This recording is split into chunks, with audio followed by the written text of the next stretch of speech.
what we want to do is sort of help people understand how people process information, you know, get to know their audience and close that gap of, what's being spent and what's really effective. And if you think about it, both marketing and L&D share the same common core goal, and that is capturing attention, changing behavior. But I would say as a whole, marketing does it a lot better. Hello, everyone, and welcome again to another episode of Train Like You Listen, a podcast about all things learning and development in bite-sized chunks. I'm Brian Washburn. I'm the co-founder and CEO of a company called Endurance Learning. We are an instructional design shop that can help you put together any kind of training program, whether it's classroom and instructor-led training to e-learning. Today, I am joined by learning consultant and all-around training personality extraordinaire, Mike Taylor, who just finished writing a book entitled Think Like a Marketer, Train Like an L&D Pro. Hi, Mike. How are you? Hey, Brian, it's great to see you. This is a big treat for me. I'm so excited to have this conversation. We've known each other just through like social media for years and years. Every once in a while, we get a chance to hop on a Zoom call. Very rarely do we get a chance to rub elbows in person, but it's an opportunity to chit chat here a little bit. And so I know you, and I have a feeling that a lot of our listeners may know who you are. They know of the famous Mike Taylor, but if you had to describe yourself and your work using a sentence that's exactly 6 words, how would you do that? So I would say marketing secrets elevate training into results. All right, well, that is on brand, right? For this book that you just have. You have a new book that is just about to come out. We're recording this here in kind of late April. Your book comes out in May, and it's called Think Like a Marketer, Train Like an L&D Pro. Can you give us like a super high level summary of the book? Like when you were writing this book, what was the problem in L&D that you were looking to solve for? And if nothing else, is there one key takeaway that you wanted people to take from this book?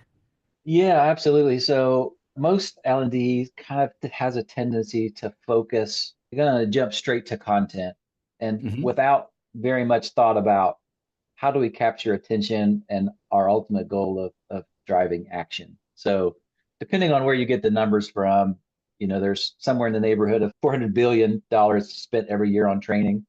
And a huge part of that doesn't create any behavior change. So, what we want to do is sort of help people understand how people process information, you know, get to know their audience and close that gap of, what's being spent and what's really effective.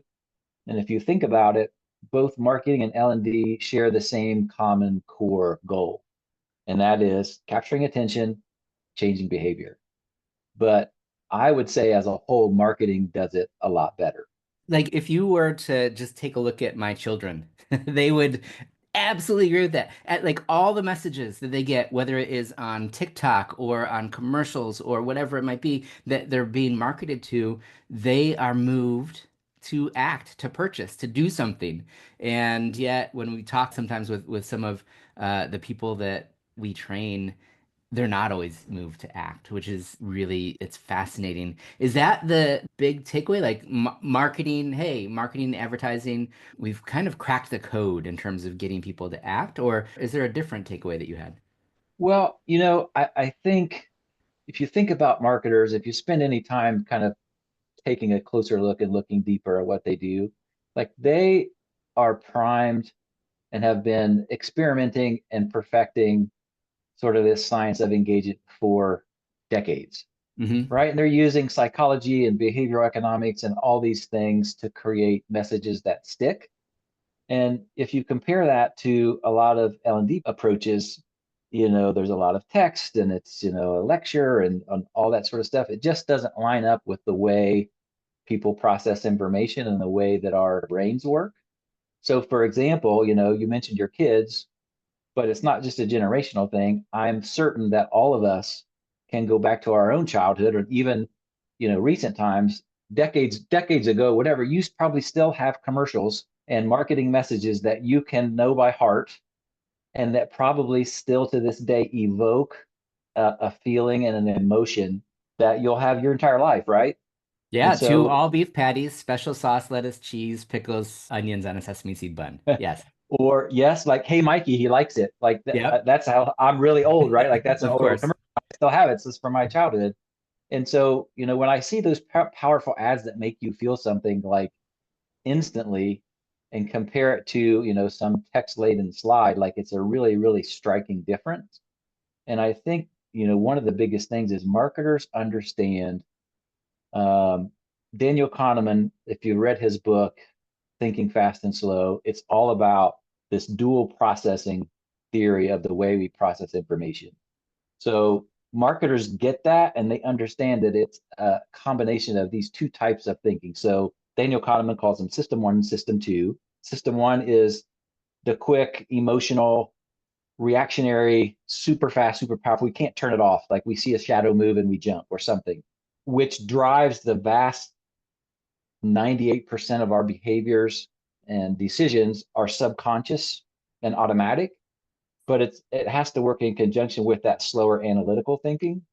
So, for example, this is a reason why you've never seen a billboard with bullet points, right? Because it would not get attention. It's colors and it's imagery and it's emotion. And I think that piece is something that's largely lacking. It's certainly lacking in instructional design programs and educational programs, and in most training and L&D teams that I have seen.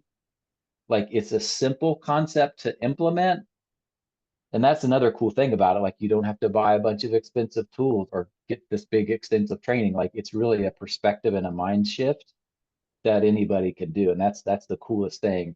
And it's tapping into those subconscious, we're hardwired to pay attention to certain things. And if you do, there's six what we call attention triggers. And if you can leverage those, people are probably going to pay attention.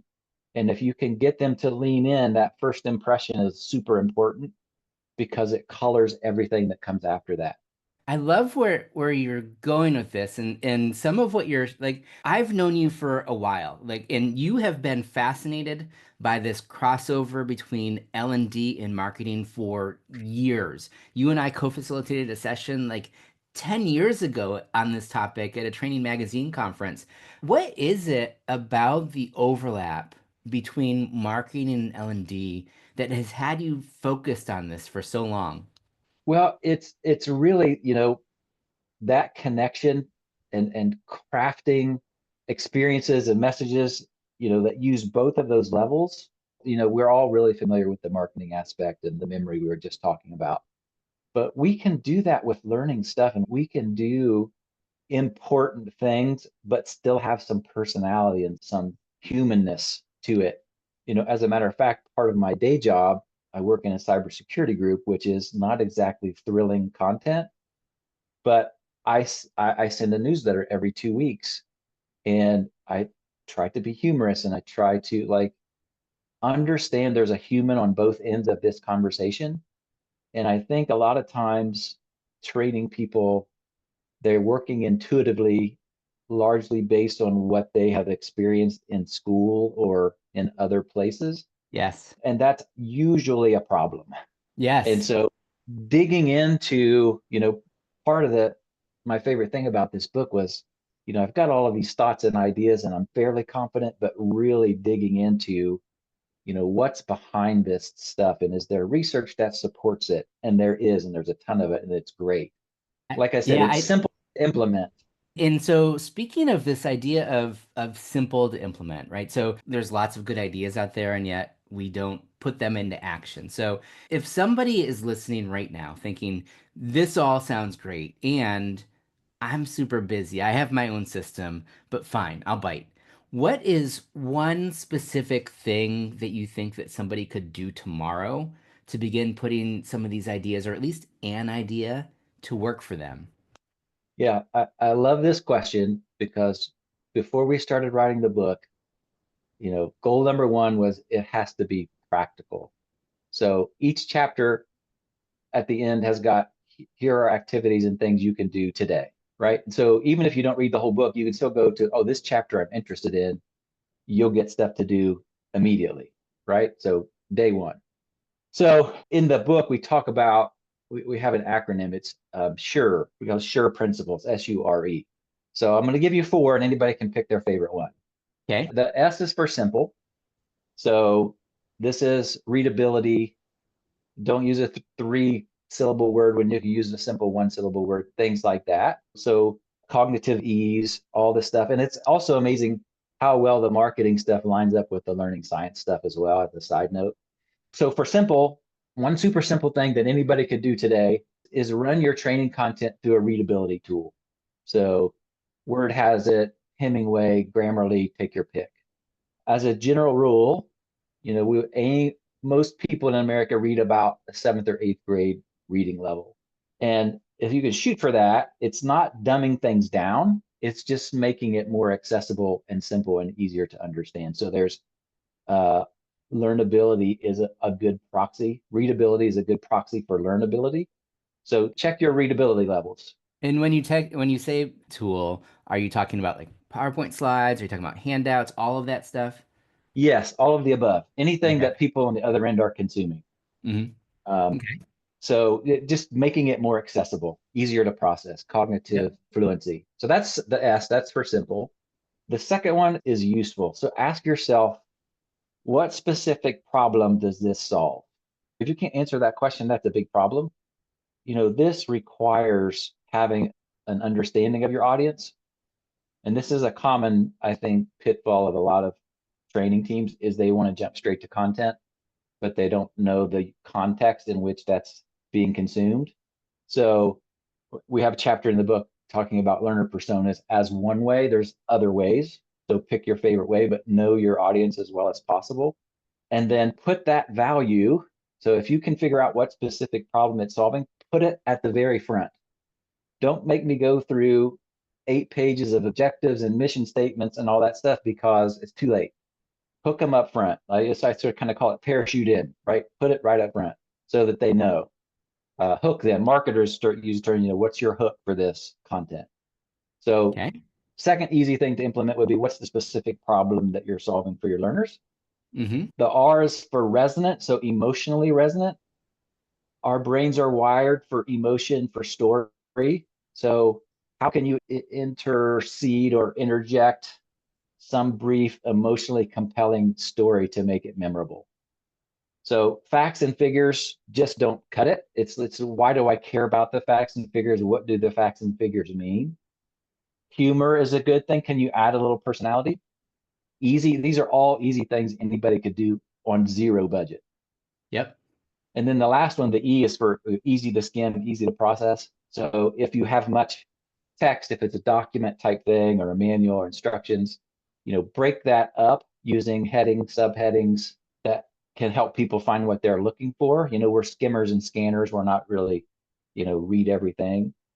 And, research shows that readers will decide whether they're going to engage with your content based on that initial first impression. So if I see something that has white space, visual hierarchy, graphics instead of walls of text, you know, those will dramatically improve both the comprehension and retention for what people are processing. So That's simple, useful, resonant, and easy to skim. Yeah, now that's really interesting, and several of those kind of overlap with something that I have a like personally, I'm not good at. I'm not great at visual design.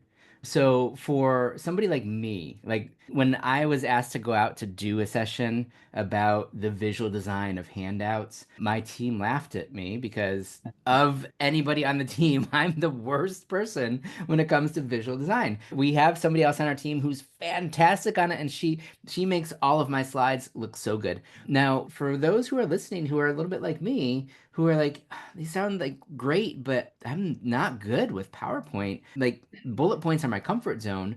Do you have any advice for them? Yeah, yeah, absolutely. So this is something that I'm kind of near and dear to my heart. I love PowerPoint actually. I think it's intimidating. So most people aren't graphic designers, so it's a common scenario. Yeah. And I think if I would give one rule, it's less is more. So fewer words, more white space. If you're using imagery, use it intentionally versus don't decorate, right? Like I'm going to go through, if you're going to put some graphic in there, let it carry some of the message or carry some of the weight. If it's not, it's just decoration, just get rid of it. It's perfectly fine. I have slides all through my deck. They may have 3 words that are giant and big and colorful and nothing else. And it's that, that really touches on that simple piece. Mike, I really appreciate this conversation. Obviously, we could talk for a long time because you have a full book on this.